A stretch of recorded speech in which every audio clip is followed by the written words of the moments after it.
Assalamualaikum warahmatullahi wabarakatuh. Innal hamdalillah nahmaduhu wa nasta'inuhu wa nastaghfiruh wa na'udzu billahi min shururi anfusina wa min sayyiati a'malina.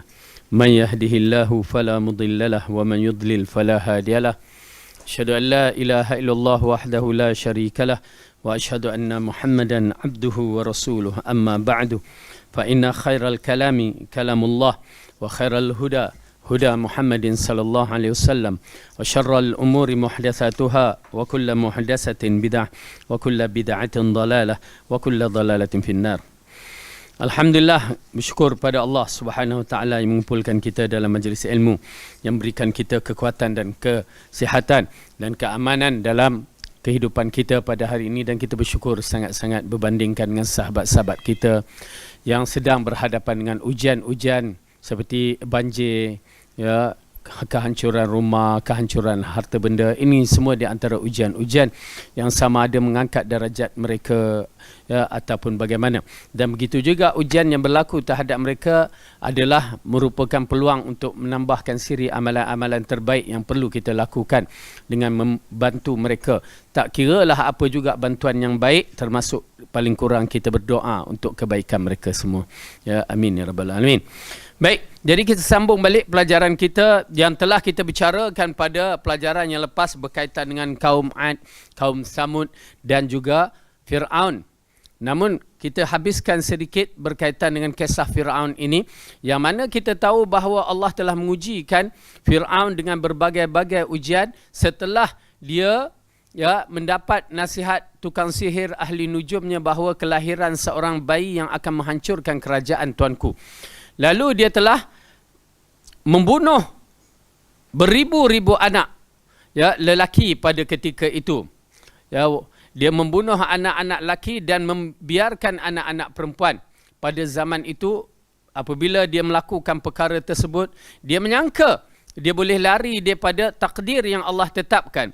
Dia menyangka dia boleh membuatkan sesuatu yang telah ditetapkan oleh Allah tentang kejayaan agama tauhid ini. Maka tiba-tiba orang yang ditakuti itu, orang itu yang ada di dalam rumahnya. Subhanallah. Ya, orang yang ditakuti itu, orang itu yang duduk di rumahnya dalam keadaan terpelihara, yang dikawal Maha Suci Allah dalam kejadian yang cukup ajaib.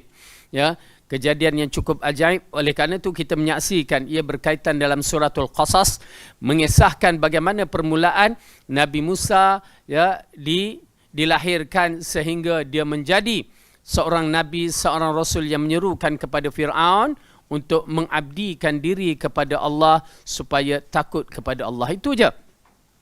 Nabi Musa tidak tergila-gila setengah macam mana orang-orang kita yang berpolitik nak jadi pemimpin. Nabi Musa tidak begitu. Nabi Musa hanya menyampaikan seperti mana yang disampaikan oleh para rasul, ialah menyampaikan kepada umatnya, kaumnya, ataupun kepada sesiapa saja supaya ani'budullaha wajtanibut taghut. Hendaklah dia menyembah Allah dan jauh daripada taghut. Oleh kerana itu di dalam surah An-Nazi'at kita melihat apa yang dikatakan oleh Allah terhadap Nabi Musa, arahan-arahan yang diarahkan kepada Nabi Musa. Surah An-Nazi'at juzuk yang ke-30, ya. Surah yang ke-79.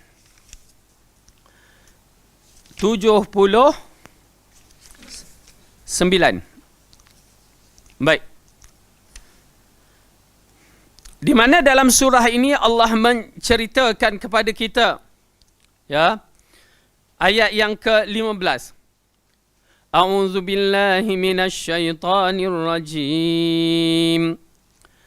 هل أتاك حديث موسى إذ ناداه ربه بالوادي المقدس طوى اذهب إلى فرعون إنه طغى فقل هل لك إلى أن تزكى وأهديك إلى ربك فتخشى.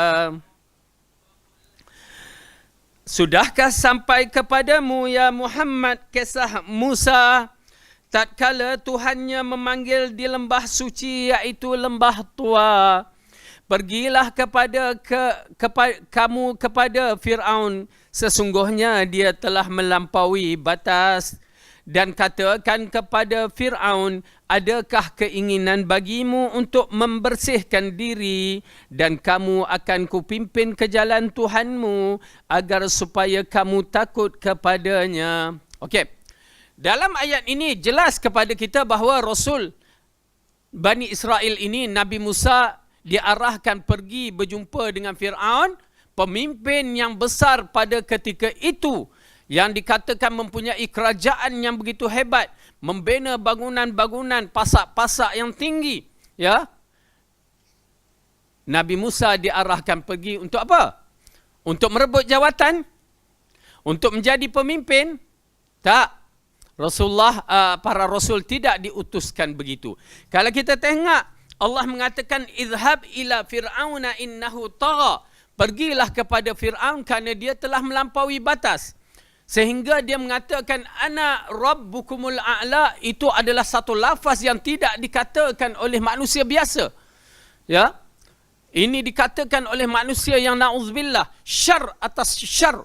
Tetapi Allah mengatakan kepada Nabi Musa, pergi dan bercakap dengan perkataan yang baik-baik, perkataan yang lembut-lembut. Ajib. Tuan-tuan dan perempuan, dakwah para Nabi bertemu dengan orang yang paling zalim, diarahkan berkata dengan perkataan yang baik-baik, perkataan yang lembut-lembut. Kita ni, ya, orang tak zalim mana, ya, tetapi bahasa kita tak jaga. Na'udzubillah min zalik. Berhati-hati. Dahlah begitu, dengan teknologi yang canggih-canggih ini, sedap je kita kutuk dia di dalam Facebook ke, WhatsApp ke. Lepas tu sedap nanti kita ambil ganjaran dosa-dosa kita di akhirat kelak. Adab pemerintah bagaimana? Adab kita berbicara dengan pemimpin bagaimana? Semua diambil kira. Bagi seorang yang mempelajari Al-Quran dan As-Sunnah, kena faham. Kalau tidak, dia akan terjebak dalam masalah khawarij. Okey? Jadi dalam ayat ini mengatakan, faqul hal laka ila an tazakka, tidakkah kamu mahu aku keinginan kamu untuk membersihkan dirimu. Jadi perkara yang penting dalam pembentukan diri, ketenangan jiwa adalah pembersihan diri kita masing-masing. Pembersihan diri adalah wajib. Ku anfusakum, kata Allah. Ya ayyuhallazina amanu ku anfusakum wa ahlikum nara. Ya. Selamatkan diri kamu. Selamatkan diri kamu dahulu, baru keluarga-keluarga kamu dari neraka. Dengan arti kata lain, hanya mampu untuk membersihkan diri ialah dengan mujahadatun nafs, pembersihan diri kita. Kita paksa diri kita untuk membersihkan diri. Terpaksa beristighfar, terpaksa bermunajat, semua kena paksakan diri kita. Itu nama mujahadah. Kalau kita tak mampu untuk memaksa diri kita, jangan bicara kita nak memaksa orang lain dalam bentuk kebaikan. Susah. Kita ni kena paksa dulu. Jadi Nabi Musa mengatakan, dakkah aku tunjukkan kepada kamu agar kamu dapat membersihkan diri. Kerana apa? Sikap ego dia, yang sombong dia, yang meletakkan dirinya tahap sebagai Tuhan. Itu yang menjadi masalah. Kemudian apa yang disebutkan? Wa ahdiyaka ila rabbika fatakhsha, dan kamu akan kupimpinkan ke jalan Tuhanmu agar supaya kamu takut kepadanya. Dia terangkan kepada Fir'aun yang telah mengaku dirinya Tuhan. Masih lagi Nabi Musa mengatakan, hendakkah aku tunjuk kepada kamu, ya, jalan Tuhan kamu supaya ada perasaan takut kepada Tuhanmu. Ini adalah maqam yang tinggi di dalam agama kita. Khasyatillah. Oleh kerana itu Nabi Musa menunjukkan jalan. Ya, jalan apa dia? Jalan takut kepada Allah. Maqam yang tinggi dimiliki bagi hamba-hamba yang ingin membersihkan diri, ingin menjadi orang yang terbaik di sisi Allah. Ya, innama yakhsyallaha min ibadihil ulama. Allah mengatakan sesungguhnya mereka-mereka yang takut kepada Allah di kalangannya ialah para ulama, yang mana mereka tahu kedudukan Allah itu bagaimana. Dan kita kena paksa diri kita perkara ini untuk menjadikan kita khasyah, takut. Bila ada perasaan takut kepada Allah, maka itu yang Allah sebutkan dalam surah Al-Bayyinah. Ya. Dalam surah Al-Bayyinah, apabila Allah menceritakan, ya, juzuk ke-30, Allah katakan, ya, ayat yang ke-8, surah yang ke-98.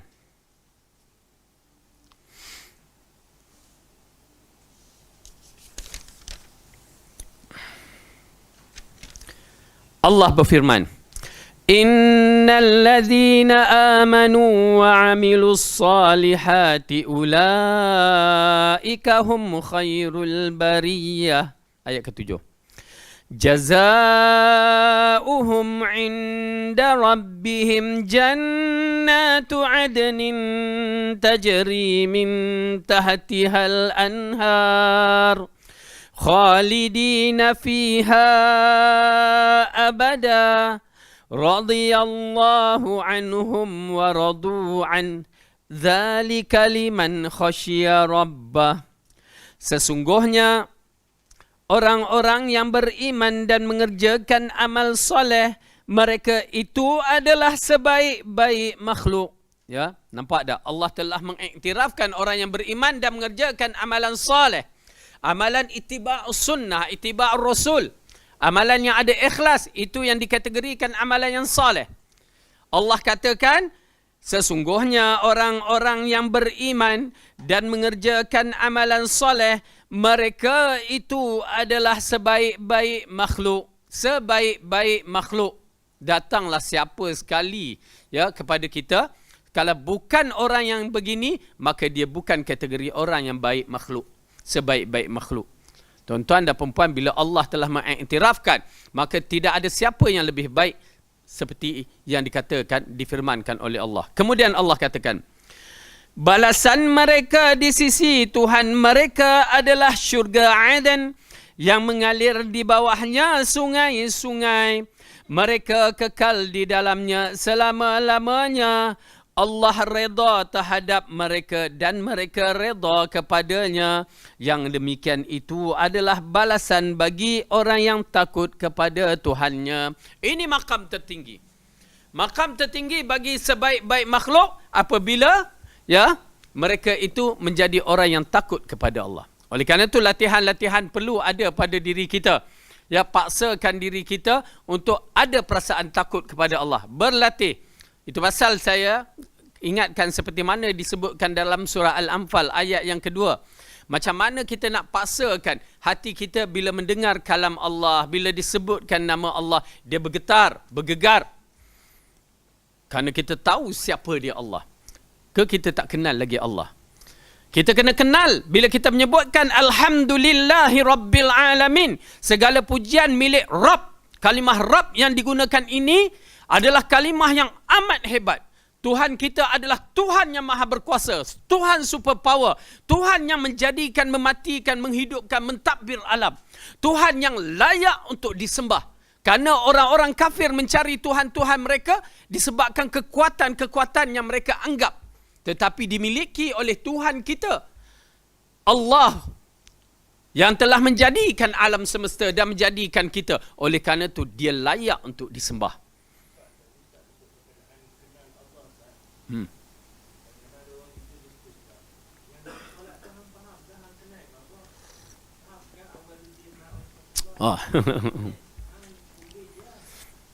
Dia pergi ke batin pula. Kena Allah. Dia macam ni. Kalau golongan itu dah berlaku perpecahan sampai 73 golongan, ya, 73 golongan, 72 tu tak betul, satu yang betul. Kita dalam keadaan fitnah yang begini, kita kena berdiri tegas, ya. Walaupun dia mengatakan dia mengenal Allah, kita kenal kulit aja, dia kenal sampai ke batin, ya. Itu semua perkara-perkara yang telah berlaku pada zaman sezaman, ya. Mereka akan mempertahankan keyakinan mereka, maka kita kena tahan keyakinan kita. Urusan itu semua serahkan kepada Allah. Tetapi kita kena tahankan keyakinan kita dengan dalil-dalil. kita berdiri di atas dalil-dalil, ya, Quran dan Sunnah, mengikut fahaman 3 generasi yang terbaik. Kalau dia kata begitu, tunjukkan dalil-dalil penafsiran 3 generasi yang terbaik. Ya, 3 generasi yang terbaik itu yang paling penting. Kerana imam-imam yang besar berada bersama kita dalam bab ini. Yang ini kita yang mengikut imam-imam yang besar. Itu semua kerana akal lah banyak. Ya, akal cekadak dia tu. Ya. Baik. Jadi mengenali Allah dengan cara yang betul ini, dia akan mendatangkan semangat yang cukup dahsyat.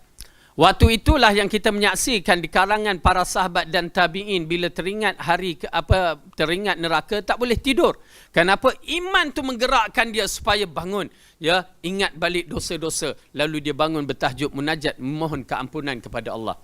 Lain, tuan-tuan dan puan-puan, bila kita faham kalimah rububiyah, ketuhanan yang sebenar-benar, diikuti kefahaman itu bahawa kita hanya menyembah Tuhan yang layak, maka datang tauhid uluhiyah clear. Ya, masalahnya mereka ni yang tak faham tauhid rububiyah dengan cara yang betul, akhirnya uluhiyah jadi tunggang langgang. Ya. Dan memang kita tak nafikan orang-orang kafir Quraisy beriman dengan tauhid rububiyah, tetapi tauhid rububiyah mereka tidak mantap. Wala in sa'altahum man khalaqas samawati wal ard. Jika kamu bertanya kepada mereka siapa yang mencipta langit dan bumi, mereka akan mengatakan la yaqulan nallah, mereka akan katakan Allah. Tetapi kenapa mereka melakukan syirik? Kerana mereka tidak memuji Allah, wa ma qadarullah haqqa qadrih.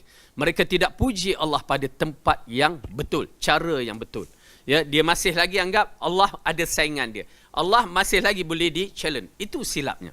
Kalau kita dah yakin, ya, kita dah yakin itulah Tuhan, maka takkan kita nak buat pilihan lain. Kan? Takkan. Pasal wallahualam, bagi tak logik. Suatu benda yang kita lihat makhluk, yang bertaraf makhluk, nak disembah, tak logik. Kita bangga kita ada Tuhan yang maha kuasa, maha segala-galanya. Okey? Jadi oleh kerana itu, Fir'aun diarahkan untuk kembali kepada Allah, tetapi dia tak nak kembali. Ya, dia tidak mahu kembali.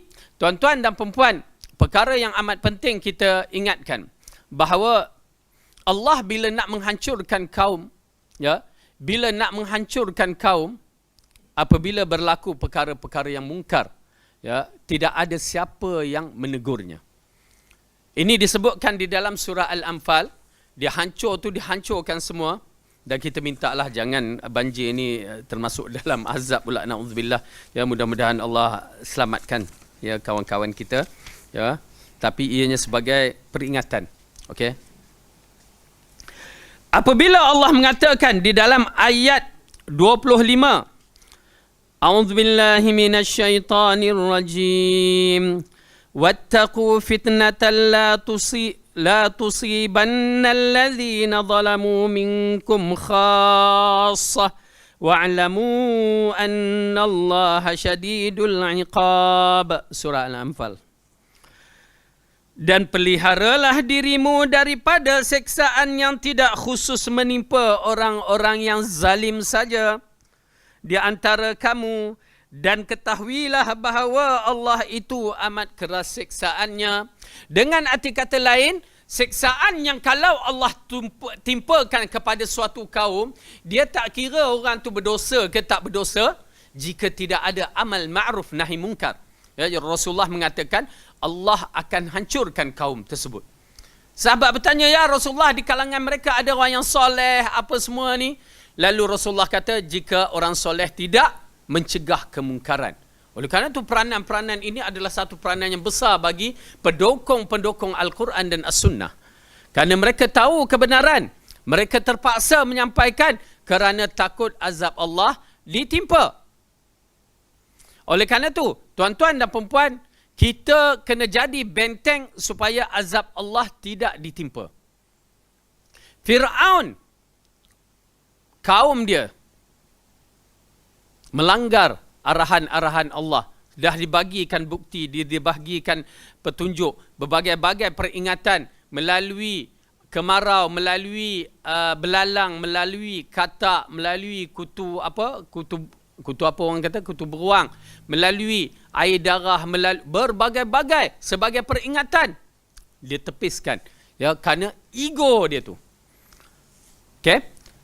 Kerana bayangkan ya, kalaulah Firaun sebelum dia masuk ke dalam lautan tu, ya, nak kejar Bani Israel, dia fikir balik ya, bila dah tengok mukjizat berbagai-bagai mukjizat, dan akhir sekali dia menyaksikan mukjizat, laut terbelah menjadi 12 jalan. Subhanallah, kita bila lihat mukjizat macam tu ya, hanya dapat dengar khabar, kita merasa kagum.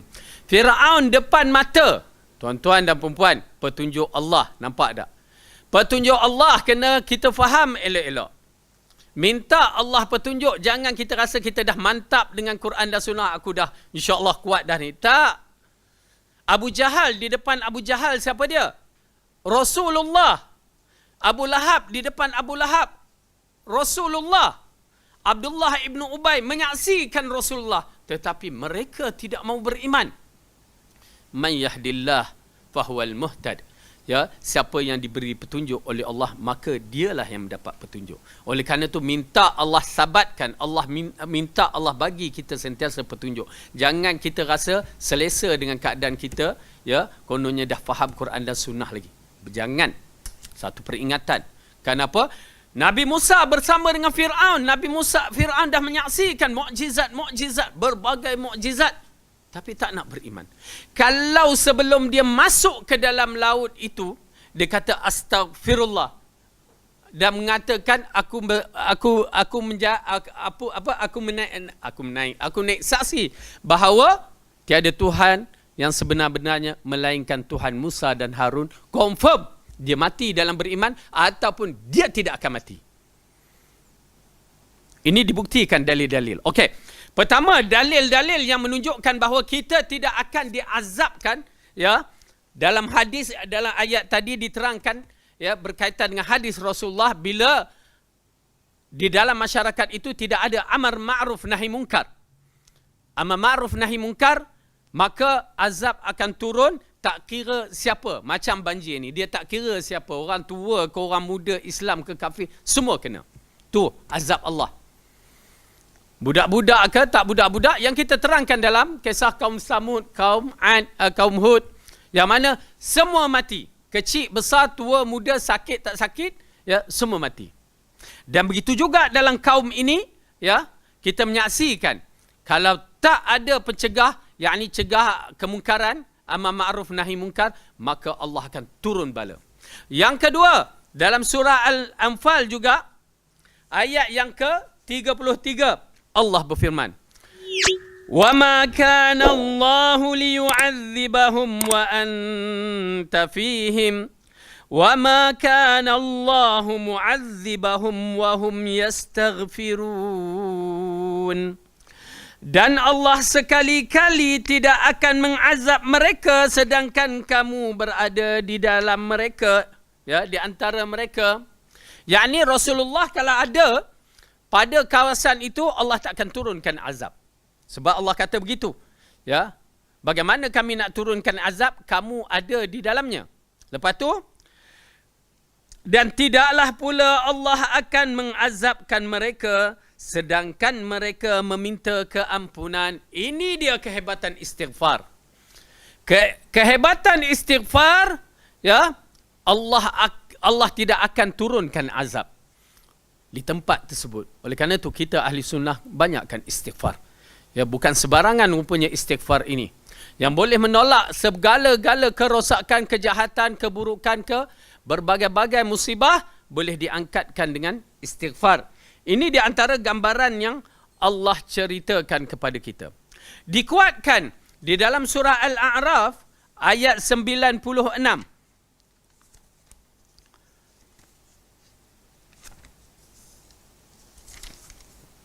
Ayat 96. A'udzu billahi minasyaitonir rajim. Walau an, jumpa ayat muka surat 163 Quran, surah ke-7 juzuk yang ke-9.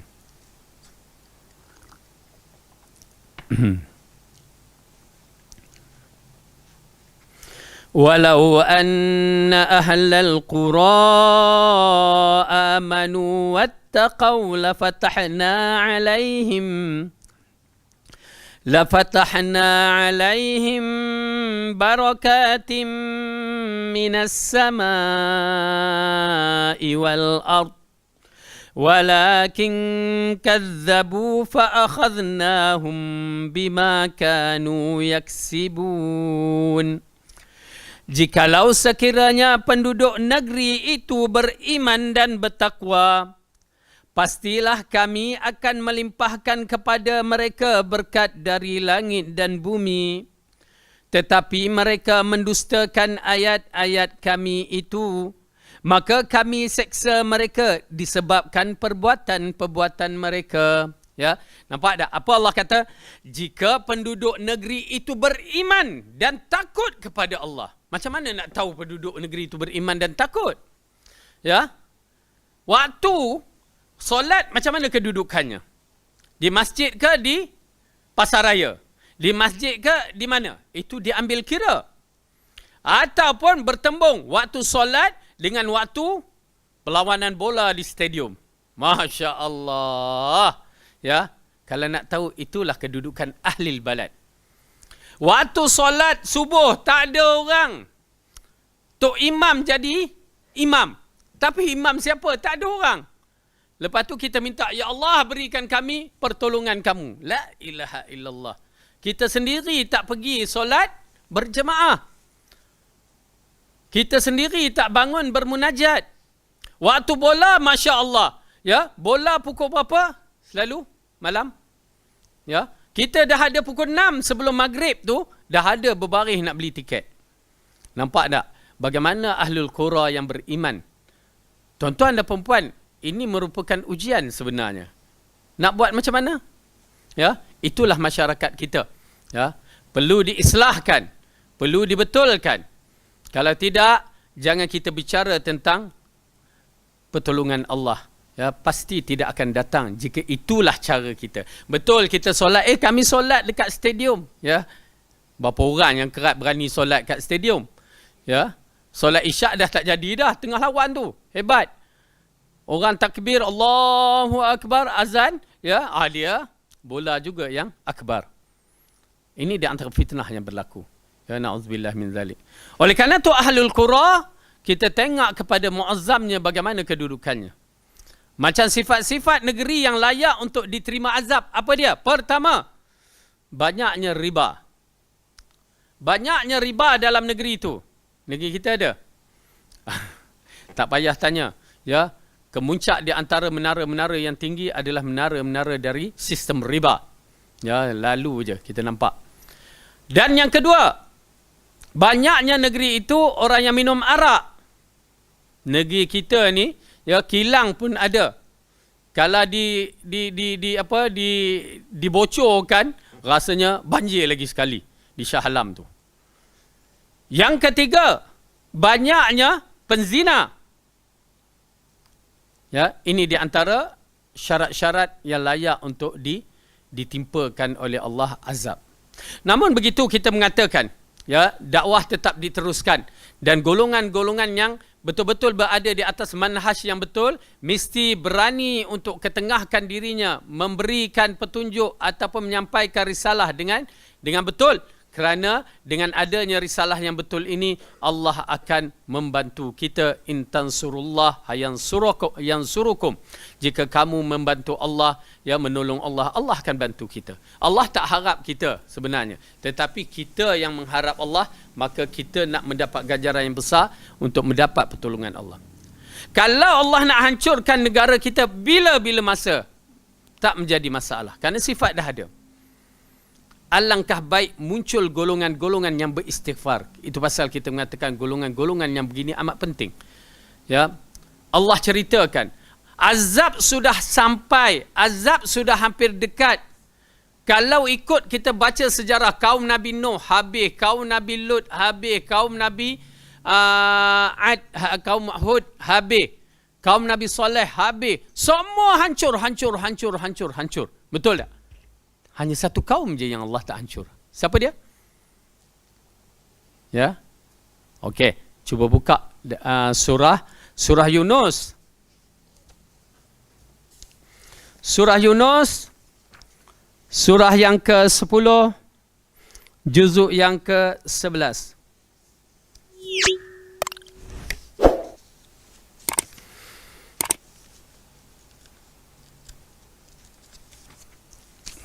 Okey.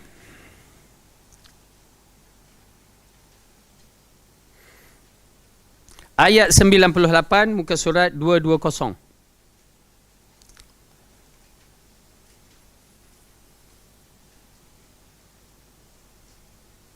Dalam kisah ini, para nabi hanya umat kaum Nabi Nabi Yunus sahaja selamat. Setelah mula-mula mereka menafikan, ya, mereka menolak risalah Nabi Yunus, tiba-tiba bila Nabi Yunus lari, itu pula lah, ya. Kerana para nabi dia tidak boleh meninggalkan kaumnya sampai Allah yang memutuskan supaya meninggalkan kaumnya. Dia tinggalkan kaumnya, lalu Allah ujikan dia dengan ditelan oleh ikan paus. Ya, di sini Allah ceritakan, ya, kaum Nabi Yunus apabila dia melihat awan yang gelap itu, ya, awan yang gelap dah gelisah. Dah takut, mereka mula mencari Nabi Yunus. Nabi Yunus dah lari. Ya, mereka mencari Nabi Yunus. Nabi Yunus dah ada di atas kapal. Akhirnya mereka tak jumpa. Nabi Yunus dah ada dalam perut ikan paus. Maka di situ mereka bermunajat. Ya, memohon keampunan, ya Allah, ampunkan kami, ampunkan kami. Allah ceritakan, ya, A'udzu billahi minasyaitonir rajim. Ayat 98. فلولا كانت قرية آمنت فنفعها إيمانها إلا قوم يونس لما آمنوا كشفنا عنهم عذاب الخزي في الحياة الدنيا ومتعناهم إلى حين. Dan mengapa tidak ada penduduk suatu kota yang beriman lalu imannya itu bermanfaat kepadanya selain kaum Yunus. Tatkala mereka, yakni kaum Yunus itu beriman, kami hilangkan dari mereka azab yang menghinakan dalam kehidupan dunia dan kami berikan kesenangan kepada mereka sampai kepada waktu yang tertentu. Kesan daripada mereka bertaubat. Azab dah ada depan mata, Allah angkatkan. Subhanallah. Ini kelebihan kaum Nabi Yunus. Berapa ramai? 100,000 lebih. 100,000 lebih. Banyak tu. Ini berdalilkan dalam ayat surah Saffat. Ya. Okey. Surah Saffat, surah yang ke-37. Juzuk 23. Ayat muka surat 451.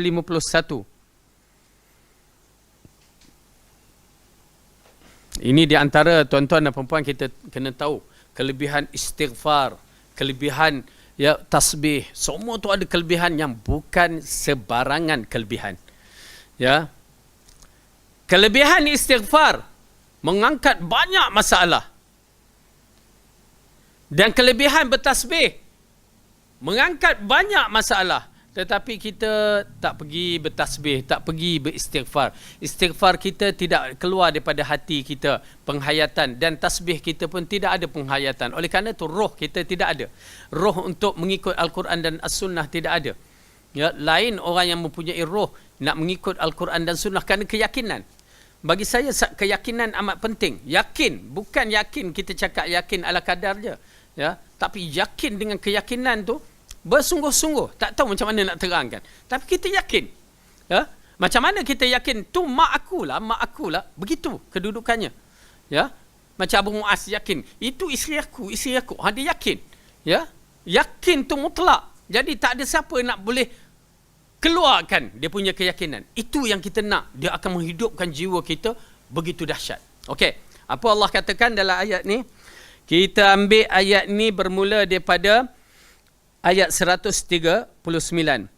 Wa inna Yunus laminal mursalin إذ أبق إلى الفلك المشحون فساهم فكان من المدحضين فالتقمه الحوت وهو مليم فلولا أنه كان من المسبحين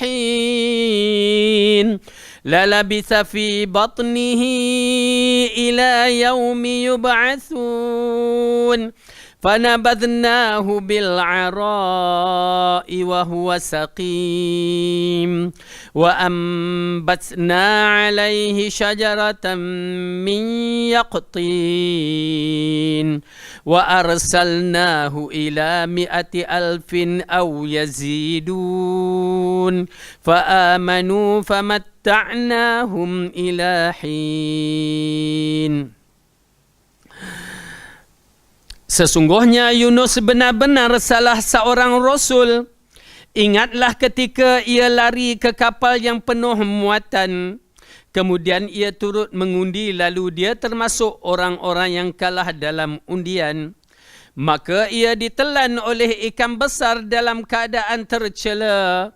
Maka kalaulah sekiranya dia tidak termasuk orang yang banyak mengingati Allah, nescaya ia akan tetap tinggal di perut ikan itu sampai hari berbangkit. Subhanallah, satu benda yang agak menghairankan kita. Kalau biasanya kalau dah masuk dalam perut ikan paus, tak pernahlah kita dengar orang boleh keluar. Ya, ikan pun tak boleh keluar. Bila masuk tu segala enzim dia dah keluar tu, berarti habis dah, akan hancur badan orang tu.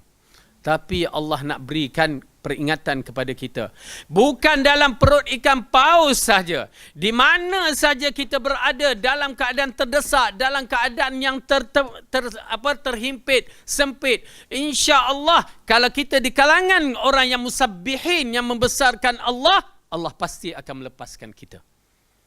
Ya, Allah tak ada lambat tindakannya dan Allah tak akan biarkan secepat mungkin. Dia bagi kita belajar dan kita akan mendapat kebaikan itu tepat pada masanya. Di saat kita memerlukan, Allah akan bantu kita. Tetapi siapa yang nak mengambil pengajaran daripada kisah Nabi Yunus yang ditelan oleh ikan paus, berarti memang tak ada komunikasi. Kalau bawa handphone pun dalam perut ikan paus, nak call siapa? Ya, semua satelit pun tak boleh nak detect. Nak hantar mesej, tolong aku Abu Muaz, aku dalam perut ikan paus. Tak boleh. Tak ada siapa yang mampu untuk menyelamatkan. Tetapi Allah mampu menyelamatkan. Itu satu perkara yang cukup hebat. Ya, apabila 3 orang yang terkurung dalam batu, yang dikatakan pemuda-pemuda yang gagah, ya, bukan pemuda-pemuda yang kurus, kecil, orang tua, tapi pemuda yang gagah, tolak batu tak boleh. Tetapi doa, 3 orang doa dengan tawassul yang betul, boleh memecahkan, ya, itu yang dikatakan boleh menembuskan dinding-dinding besi, boleh masuk sampai ke muncak segala-galanya, akhirnya mereka hidup boleh keluar. Ini penting, ya, penting kita siqah kepada Allah, husnuzan kepada Allah dan bertindak semuanya cara yang disyariatkan oleh agama. Lalu Allah menceritakan di sini, kemudian maka dia ditelan oleh ikan besar dalam keadaan tercela. Maka kalau sekiranya dia tidak termasuk orang-orang yang banyak mengingati Allah, nescaya ia akan tetap tinggal di perut ikan itu sampai hari berbangkit. Tinggal dalam perut tu bukan tinggal, maksudnya habis dah, lumat daging-daging dia menjadi daging-daging ikan paus. Kemudian kami lemparkan dia ke daerah yang tandus sedangkan ia dalam keadaan sakit, dan kami tumbuhkan untuknya sebatang pohon dari jenis labu, dan kami utuskan dia kepada 100,000 orang atau lebih. Lalu mereka beriman, kerana itu kami anugerah kenikmatan hidup kepada mereka sampai waktu tertentu. Subhanallah. Ya, tuan-tuan dan puan-puan yang dirahmati Allah, ya, begitu kedudukan orang-orang yang iktimad, yakin mereka kepada pencipta mereka. Allah takkan biarkan kita. Allah takkan biarkan kita. Allah akan bantu kita. Allah akan bantu kita kalau kita ada keyakinan yang tinggi kepada Allah. Maka di sini kita melihat bagaimana para nabi diselamatkan. Fir'aun kalau dia boleh mengucap sebelum ditenggelamkan, maka itu merupakan nikmat. Orang yang dah buat dosa punya banyak dan besar, tiba-tiba dia bertaubat. Subhanallah. Ya, subhanallah, syurga. Ya, Allah boleh ampunkan segala-gala dosanya. Tetapi sayang, bila masa dia bertaubat, waktu dalam laut dah tenggelam. Timbul, tenggelam, timbul. Dengan arti kata lain, waktu itu air dah masuk, maka di situlah dia teringat Tuhan yang maha besar, Tuhan yang layak disembah. Lalu Allah ceritakan, ya, Allah ceritakan di dalam surah Yunus. Apa kesudahannya? Pasal tuan-tuan dan perempuan jangan tunggu taubat, aku nak taubat waktu aku tua lah. Sorry ya, kita tak tahu bila kita mati. Insurans pula tak ada. Okey, baik. Ayat 90 surah Yunus. Bismillah. Muka surat 219. Juzuk 11 surah 10. Muka surat 219. Ayat yang ke-90. A'udzu billahi minasy syaithanir rajim. وجاوزنا ببني إسرائيل البحر فأتبعهم فرعون وجنوده بغيا وعدوا حتى إذا أدركه الغرق قال آمنت أنه لا إله إلا الذي آمنت به بنو إسرائيل وأنا من المسلمين. Dan kami memungkinkan Bani Israel melintasi laut. Mereka diikuti oleh Fir'aun dan bala tenteranya, kerana hendak menginayanya dan menindas mereka. Hingga bila Fir'aun itu telah hampir tenggelam, berkatalah dia, aku percaya bahawa tidak ada Tuhan melainkan Tuhan yang dipercayai oleh Bani Israel. Dan aku termasuk orang yang berserah diri. Fir'aun bertaubat. Diterima taubat dia? Tak. Kenapa? Syarat taubat, apa yang Rasulullah katakan? Bahawa syarat taubat untuk diterima ialah pertama, sebelum roh sampai ke kerongkong, kita akan menyaksikan, kita akan mati, kita akan menyaksikan. Peristiwa ini Allah dah khabarkan dalam Al-Quran. Kita akan menyaksikan. Saya ulangkan, bukan orang menyaksikan. Kita akan menyaksikan pada hari nazak. Pada hari nazak, kita akan menyaksikan seperti mana Fir'aun menyaksikan. Subhanallah, Fir'aun menyaksikan satu benda ajaib. Itu pasal dia berani untuk mengatakan, aku beriman dengan Tuhan Bani Israel. Yang disebutkan oleh para ulama, waktu itu didatangkan bentuk amalan-amalan soleh. Yang mana kita telah luput, ya Allah luput, aku terlepas. Yang disebutkan dalam surah Al-Munafiqun.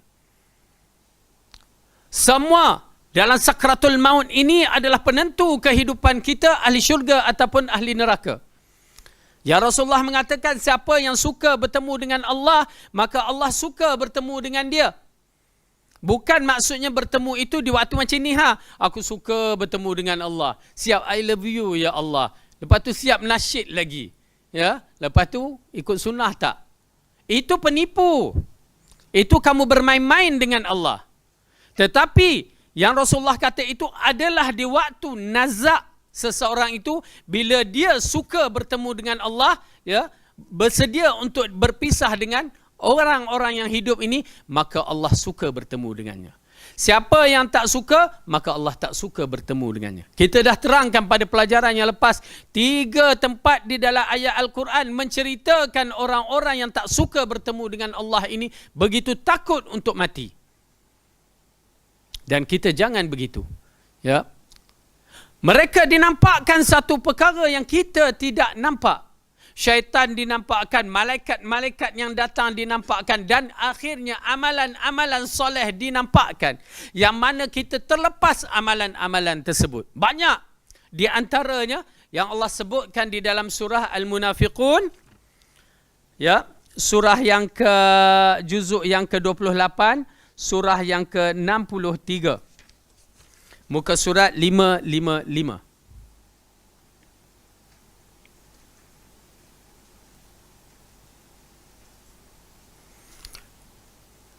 Apabila kita digambarkan, dinampakkan bahawa amalan di antara amalan-amalan soleh muncul, maka disitulah angan-angan kita, ya, alangkah baik kita dapat berbuat, alangkah baik kita dapat beramal. Itu pasal apabila Rasulullah SAW mengingatkan, ya, kepada kita tentang orang yang di dalam kubur ini, Rasulullah kata, kalau mampu dia dapat lakukan solat 2 rakaat ringan, ya, pun cukup besar di sisi Allah. Tapi mereka tak mampu. Kita yang mampu ni, Al-Quran di depan mata kita ni, beribu-ribu kita boleh dapat pahala. 1 huruf dengan 10 pahala. Tapi kita tinggalkan. Kita tunggu kita mati, baru kita nak baca. Itu pun bukan kita baca, orang yang baca. Orang yang tak faham pula tu, ya, yang baca untuk kita. Baik. Okay. Ayat yang ke-10 Allah berfirman, وَأَنْفِقُوا مِمَّا رَزَقْنَاكُمْ مِنْ قَبْلِ أَنْ يَأْتِيَ أَحَدَكُمُ الْمَوْتِ فَيَقُولَ رَبِّ لَوْلَا أَخَّرْتَنِي إِلَى أَجَلٍ قَرِيبٍ فَأَصَّدَّقَ وَأَكُنْ مِنَ الصَّالِحِينَ. Dan infakkanlah sebahagian dari apa yang telah kami berikan kepadamu sebelum datang kematian kepada salah seorang di antara kamu. Lalu ia berkata, ya Tuhanku, mengapa engkau tidak menangguhkan kematianku sampai waktu yang dekat yang menyebabkan aku dapat bersedekah dan aku termasuk orang yang soleh. Itu dia. Itu adalah peristiwa alam nazak yang mana dinampakkan amalan-amalan. Oleh kerana itu Fir'aun bila nampak amalan dia yang bermasalah ialah masalah tauhid. Semua orang kafir akan menyesal. Bila hari kematian dia, mereka menyesal. Tapi tak boleh nak khabarkan kepada manusia, aku dah tersilap, aku tak menyembah Tuhan yang Esa.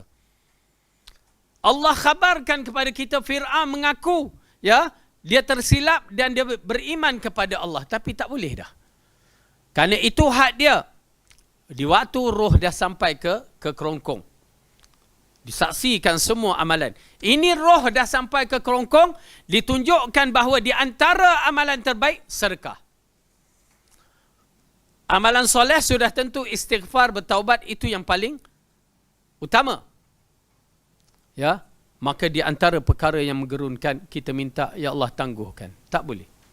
Nak tangguh ke? وَلَنْ يُؤَخِّرَ اللَّهُ نَفْسًا إِذَا جَاءَ أَجَلُهَا وَاللَّهُ خَبِيرٌ بِمَا تَعْمَلُونَ. Dan Allah sekali-kali tidak akan menangguhkan kematian seseorang apabila datang waktu kematiannya. Dan Allah Maha mengetahui apa yang kamu kerjakan. Allah tak akan tangguh bila sampai masa. Ingat, tak kira kamu muda ke, kamu tua ke, apatah lagi orang yang dah sampai expired date pada umur 60 tahun. Tahun Hijrah. Bukan tahun Masihi. 60 tahun Masihi bersamaan 63 Hijrah. Oleh kerana itu kita kena berhati-hati dalam konteks kefahaman kita tentang tahun Hijrah dan Masihi. Jangan bermain-main lagi. Bila dah sampai waktu expired, yakni Rasulullah kata aksar, kebanyakan umur umat aku adalah 60 ke 70 tahun. Berarti dah sampai dah. Bila-bila masa je kita akan mati. Na'udzubillah min zalik. Ya. Nak panjang umur? Jangan. Cukup. Apa yang Allah bagi, katakan alhamdulillah. Jangan sampai kita dikembalikan arzalil umur, yakni sampai tahap nyanyuk. Na'udzubillah min zalik. Itu fitnah besar. Ya, anak-anak yang tidak soleh, tidak mampu untuk menjaga mak bapaknya. Iaitu memang kita katakan terus terang supaya kita sentiasa bersiap sedia. Oleh kerana itu Rasulullah mengingatkan kita supaya berdoa, ya, tidak dijadikan ya kita ini sampai tahap arzalil umur, ya, supaya kita tidak menjadi fitnah kepada anak-anak dan fitnah kepada kita. Baik. Jadi ini peristiwa yang Allah khabarkan kepada kita. Maka Fir'aun hancur. Kehebatan dia hancur. Kalimah syahadah dia tak laku di sisi Allah. Jangan biarkan Fir'aun tak laku, kita pun tak laku. Maksudnya, kita tak nak istighfar, tunggu kita dah nak mati baru nak istighfar. Jangan. Ya. Yang kedua, waktu yang dikatakan bahawa taubat tidak diterima adalah sewaktu matahari terbit sebelah barat. Itu tak diterima. Yang menakutkan jika dia keluar dengan cara mengejut. Itu kita takut. Keluar cara mengejut, tiba-tiba telah berada di barat, baru kita nak bersedekah, baru kita nak beristighfar. Tak laku dah. Apa yang dah kita amalkan dulu, itu je yang diambil kira. Apa yang kita amal sekarang ini, sambungan daripada amalan-amalan yang terdahulu. Maksudnya, iltizam kita di atas manhaj, kita beramal, solat kita, puasa kita, semua mendapat ganjaran, ya, disebabkan istiqamahnya kita. Secara kasar, amalan telah terputus. Oleh kerana itu peristiwa itu akan berlaku yang Rasulullah kata, bersedekahlah kamu sebelum sampai pada hari kamu bersedekah, orang tak nak terima. Ulama memberikan perbahasan yang pertama adalah disebabkan waktu itu harta berlimpah ruah. Orang tak nak terima. Ya, nahlah ambillah 100,000 lah bawah katil, bawah bantal aku simpan. Banyak duit melimpah ruah. Ya. Itu satu kaul yang akan berlaku. Yang kedua adalah pada hari terbitnya matahari di sebelah barat, mereka nak bertaubat, mereka nak beramal, lalu mereka bersedekah. Siapa nak terima? Sebab apa? Misal contoh kita bagi, ya, orang yang nak bersedekah, orang ni doktor dah kata dia ni penyakit kanser akan mati dalam tempoh 30 hari. Agak-agak apa kita nak bagi? Nahlah 10,000 kamu enjoy. Dia tak nak. Nah, aku bagi mes sebiji. Tak apalah. BM ke, Porsche ke, ambil lah. Ya. Tak nak. Habis kamu nak apa? Nak nyawa. Aku tak nak mati. Tak nak mati. Aku nak nyawa. Kalau boleh aku nak hidup lagi. Tak nak 30 seperti mana yang doktor katakan. 30 hari. Dia tak nak apa-apa. Kita bagi dia tak nak. Begitu juga dalam peristiwa kiamat. Kita bagi dia tak nak. Kenapa? Kiamat dah nak dekat. Buat apa aku benda-benda ni? Takkah aku nak merempit lagi dengan kereta besar? Takkah aku nak melepak dengan rumah yang besar? Sekarang aku nak bertaubat. Kerana kiamat bila masa akan berlaku. Ya. Jadi oleh kerana itu kita kena berhati-hati. Jadi dua tempat ini. Yang mana dalam hadis Rasulullah mengatakan dengan maksudnya bahawa pintu taubat dibuka sejauh timur dan barat, sebesar-besarnya dibuka. Dan dia akan ditutup sewaktu matahari terbit di sebelah barat. Oleh kerana itu, tuan-tuan dan perempuan, istighfarlah. Cari masa. Ada teringat je, astagfirullah. Dan waktu yang terbaik, waktu istighfar adalah waktu sahur. Wabil asharihum yastaghfirun, kata Allah. Di waktu sahurlah mereka beristighfar. Istighfar. Kalau tak larat nak bangun pun terjaga tu, Allah maghfirli zunubi, Allah maghfirli zunubi. Beristighfar walaupun sedikit. Lakukanlah. Ya, kerana itu adalah waktu yang paling mustajab, paling, ya, dahsyat. Dalam siri, ya, amalan-amalan kita ni, kita menunggu Allah. Nak solat, kita tunggu waktu solat kan. Masuk isyak, kita solat.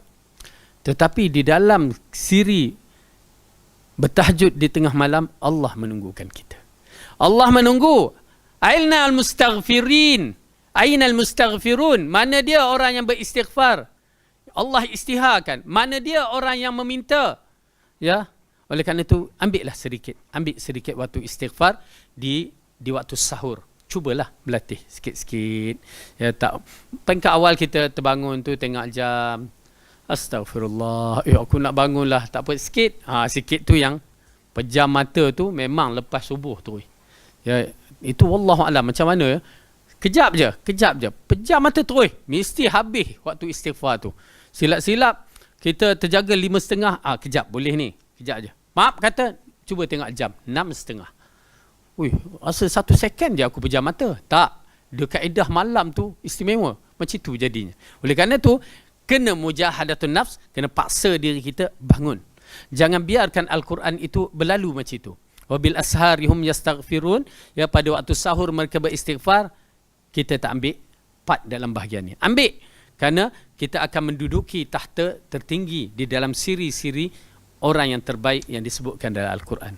Jadi insyaAllah, okay? Jadi ini di antara perkara yang kita lihat berkaitan dengan kisah Fir'aun, yang mana Allah ceritakan dalam ayatnya, ya, alladzina taghaw fil bilad fa'aktsaru fiha al-fasad fasabba 'alaihim rabbuka sawta 'adzab inna rabbaka labil mirsad. Dan kaum Fir'aun yang mempunyai pasak-pasak yang besar, yang berbuat sewenang-wenang dalam negeri, lalu mereka berbuat banyak kerosakan dalam negeri itu. Kerana itu Tuhanmu menimpakan kepada mereka cemeti azab. Sesungguhnya Tuhanmu benar-benar mengawasi. Tuan-tuan dan perempuan, Allah benar-benar melakukan apa yang dia nak. Kita memang tidak jangka satu kuasa besar seperti Fir'aun hilang lenyap di muka bumi dalam sekelip mata. Siapa sangka? Ya, bermula Musa tu baby, sampai Musa menjadi nabi, 40 tahun bermula jadi nabi dikatakan para ulama, maka kerajaan yang begitu hebat hancur dalam sekelip mata. Ini dia, ya, Allah lakukan. Namrus, Samud, hancur. Yang menyebabkan orang tidak duduk di kawasan itu. Itu tandanya mereka ini adalah kaum yang ditimpa bala. Maka hendaklah kita jauh daripada tempat-tempat yang begitu. Apatah lagi perangai-perangai yang begitu. Ya, adalah salah jika kita nak ikut juga perangai Fir'aun. Na'udzubillah min zalik. Ya. Okey. Jadi dalam ayat ini jelas kepada kita bahawa Fir'aun telah hancur. Satu kaum yang hebat, satu kedudukan yang tinggi pada umat yang terdahulu, akhirnya Allah hancurkan dengan sehancur-hancurnya. Na'udzubillah min zalik. Ini di antara peringatan akhir zaman yang kita kena faham elok-elok. Kita ni bangga dengan kecanggihan. Kadang-kadang kita rasa kita tak boleh nak lawan kuasa-kuasa besar. Jangan, kita ada Allah. Memang kita perlukan kecanggihan ini. Ya. Maka cuma memerlukan keimanan yang kuat dibimbing oleh para ulama yang rasikhuna fil ilmi. Kerana kita akan berhadapan dengan peristiwa yang memang dahsyat. Kecanggihan yang akan muncul. Yakni peristiwa Dajjal. Ingat, Dajjal tidak muncul macam orang biasa. Dajjal muncul dengan kecanggihan. Dari mana wallahu a'lam, tetapi teknologi dia miliki. Adakah kita mampu melawannya? Pertama, iman kita kena tabah, kuat untuk melawannya. Ilmu yang tepat. Ya, alhamdulillah. Macam Baitul Salam, Baitul Sunnah, Yayasan Ta'lim, apa lagi, MRM. Ya, mereka menunjukkan kita jalan-jalan yang insya-Allah. Selain daripada tu, berhati-hati. Bukan tak ada, saya tak hafal nama-nama tu. Ya, jadi berhati-hati. Cari ilmu, kerana Rasulullah mengatakan, jika aku telah tiada, kamu akan berhujah, yakni mempertahankan diri kamu dengan ilmu-ilmu kamu sendiri. Ya. Dan Dajjal akan pusing seluruh dunia. Dia bersama pengikutnya Yahudi, 40,000 Yahudi Asfahan. Itu Yahudi yang kuat. Diikuti oleh Yahudi-Yahudi yang lain. Sehingga datang keputusan Allah, yakni munculnya peristiwa orang-orang yang terbaik seperti Imam Mahdi dan turunnya Isa ibnu Maryam. Waktu itu pertembungan yang dahsyat hanya Allah yang mengetahui. Ya, cuma kalau kita baca, kita akan menyaksikan teknologi itu akan tumbang bila berdepan dengan orang-orang Islam yang mukhlis, yang hatinya cantik, jiwanya murni betul-betul, ya, kepada Allah. Sehingga kan mereka melaungkan takbir, Allahu Akbar, runtuh tembok-tembok di tepi lautan itu. Kalimah yang agung, ya, akan muncul. Jadi adakah kita di kalangannya, ataupun kita waktu itu dah bertongkat je, ya, dah tua dah, tak mampu lagi, ataupun dah tak ada dah. Wallahu alam. Al-muhim kita bersiap saja, jaga diri kita elok-elok. Ya, jadi insya-Allah tuan-tuan dan puan-puan, ya, dalam peristiwa-peristiwa fitnah begini, mudah-mudahan Allah berikan kita jalan, menyelesaikan jalan cara yang baik, ya. Dan kita doakan sahabat-sahabat kita, Allah pemudahkanlah urusan mereka yang ditimpa banjir ini, ya. Mudah-mudahan Allah berikan yang mana kuat iman, ditambahkan iman, yang mana tak ada iman, berikan iman, ya, agar bersabar dengan apa yang diberi dan usahakanlah dengan secara baik yang mungkin. Dan terima kasih kepada sahabat-sahabat kita dari ikhwah-ikhwah sunnah yang pergi memberi bantuan, ya, sampai ke Dengkil, sampai ke mana lagi, Pahang, sampai ke Ulu Yam pula, Ulu Langat, ya, sampai Ulu Yam, sampai Dengkil tu kata ada buaya pula, ya, kawasan buaya. Mak saya dengar jadi tak ikhlas nak pergi, ya, risau pula. Kalau tak tahu pergi juga, tapi dengar tu suspend juga, penakut juga ustaz ni, ya. Tapi nak cerita, jazahumullah khairan, kita kena bagi apa juga yang boleh kita bantu, mudah-mudahan Allah membantu kita juga, ya, insya-Allah. Wallahu alam bisawab. Yang baik itu datang daripada Allah, salah silap daripada saya sendiri. Aqulu qawli hadza wa astaghfirullah li wa lakum. Wassalamualaikum warahmatullahi wabarakatuh. Subhanakallahumma bihamdika asyhadu